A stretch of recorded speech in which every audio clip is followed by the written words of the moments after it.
Mga mangingisda natin na malilit ay hindi makapunta sa Bakong Masinloc. Masakit sa akin yun. Ikaw ba, Mark Lopez, nararamdaman nyo rin yun? Sir, yes, masakit nga po yun. Masakit po yun pag ginagawa po yun ng China. Masakit po yun pag ginagawa po yun ng Vietnam. Masakit po yun pag ginagawa po yun ng Malaysia. Pero yun po ang nature ng beast sa South China Sea eh.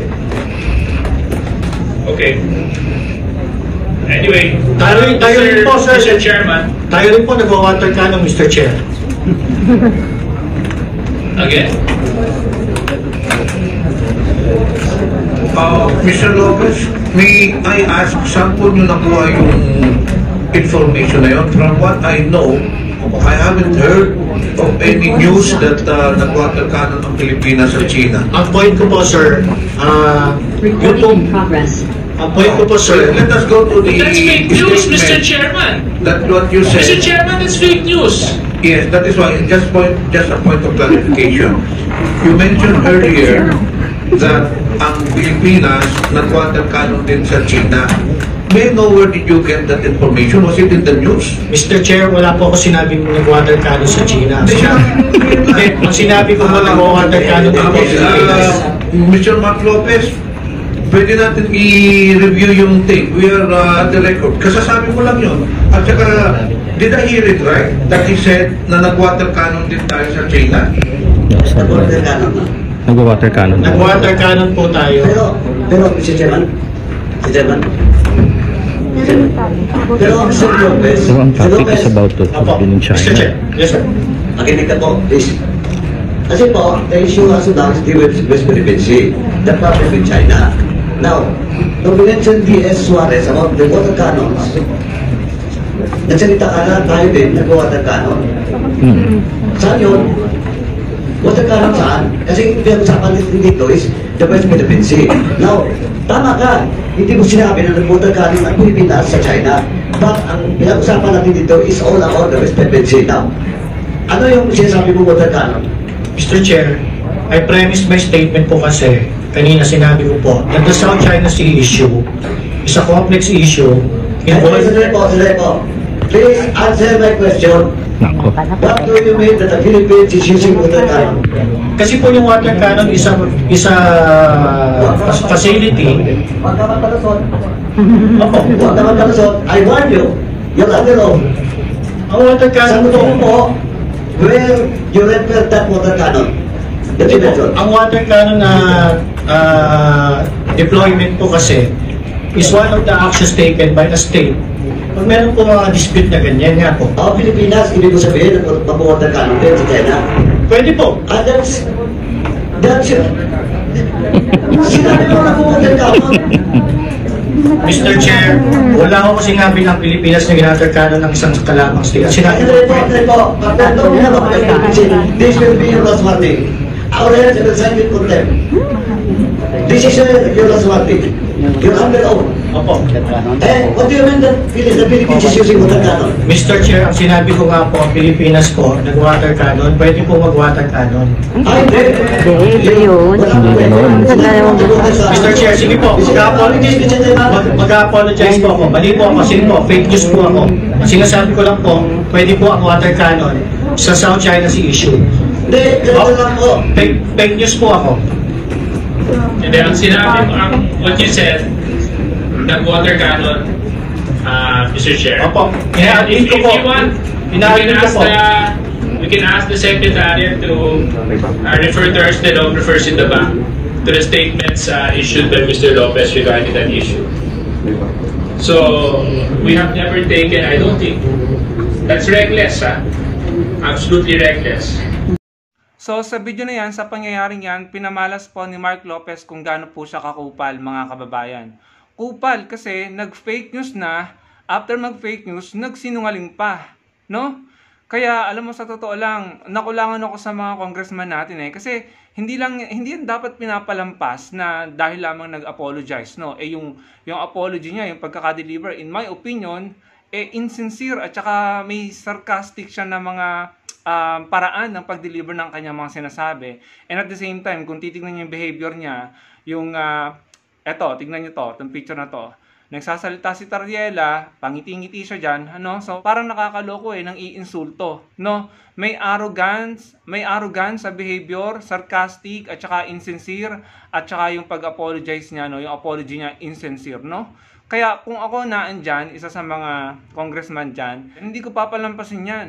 Hindi porket nag-apologize ka, papalampasin ko. Mga kababayan, sinabi niya, anong sabi niya? Narinig niyo naman.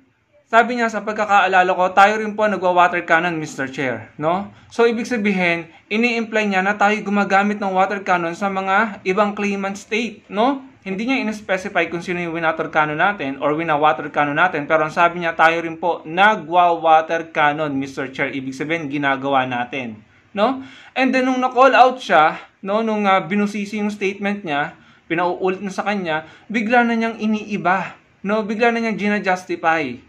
Kasi yung ginawang niya ni Mark Lopez, ang dami pong nanonood dyan, maraming pwedeng isipin, ano, kung hindi na call out, yung mga tao, maaaring isipin nila, tayo ang kontrabida at ang kinakawawa ay yung mga ibang claimant, China, Vietnam. Doon sa statement ni Mark Lopez na tayo rin po nagwa-water cannon, Mr. Chair. Hindi po ba? So parang gusto niyang pamukain na tayo ang kontrabida, tayo yung gumagawa nun, or gumagawa rin tayo nun, kaya hindi tayo dapat magpa-victim, hindi tayo dapat magreklamo about sa pag-water cannon sa atin, hindi tayo dapat magreklamo kasi parang sinasabi ng Mark Lopez, ginagawa din naman natin yan. Tapos nung kinall out siya, no?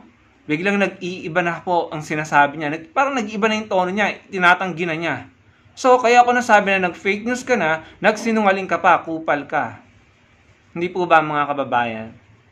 Kung ako na andyan, hindi ko papalampasin yan. Dapat, ang ginawa nila dyan, dapat pinadampot nila sa Sergeant at Arms ng Congress at pinaharap niya sa AFP, sa Navy at saka sa Coast Guard. At pipilitin ko siya talaga dun sabihin mo sa harap ng Navy, Coast Guard na nagwa-water cannon sila. Kasi mga kababayan, wala po akong nabalitaang nag-water cannon po ang Navy at Coast Guard sa kahit sino bansa.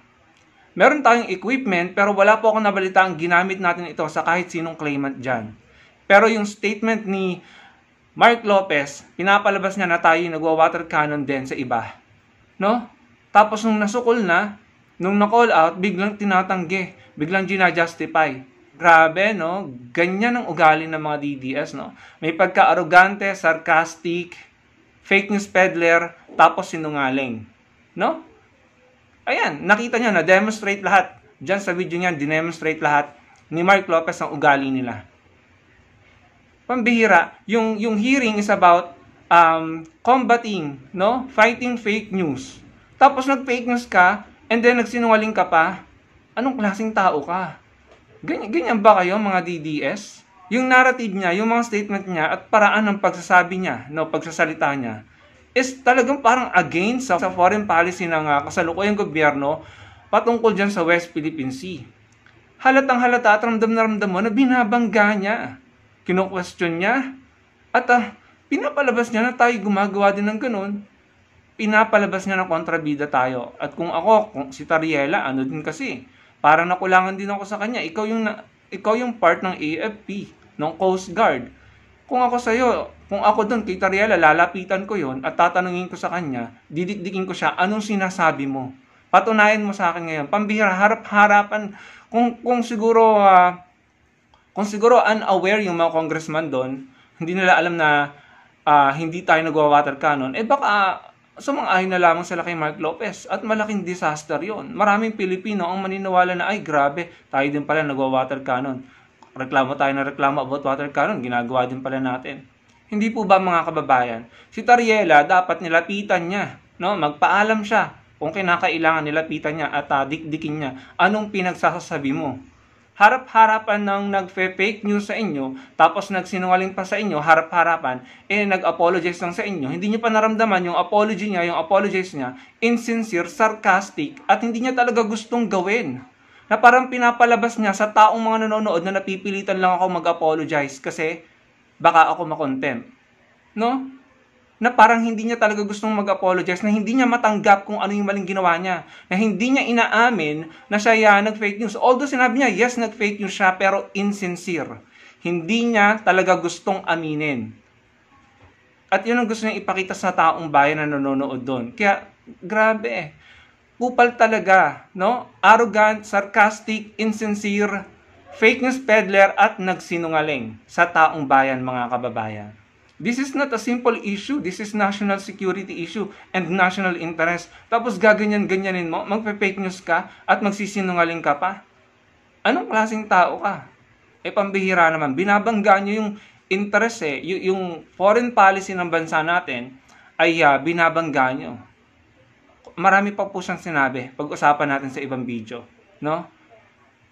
Wala. Nakulangan ako sa mga congressman. Dapat hindi kayo pumayag na nag-apologize lang siya. At dapat naramdaman nyo yung paghingi niya ng sorry, apology, ay insincere, sarcastic, na parang gusto niyang sabihin sa taong bayan, ako'y napipilitan lamang pero hindi ko talaga gustong mag-sorry. No? At ako, hindi ko yung pagsosorihin Hindi ko yan sasabihin na mag-apologize ka. At hindi ko sasabihin na umaming ka na nag-fake news ka. Hindi ko gagawin yun Kung ako nandun, sasabihin ko, tumayo ka dyan, or papupuntahin ko yung Sergeant at Arms, kunin niyo yan, iharap nyo sa AFP, sa Coast Guard at sa Navy. Grabe, no? Pambihira. Pambihira talaga kayo mga DDS, no? Ibang klase kayo.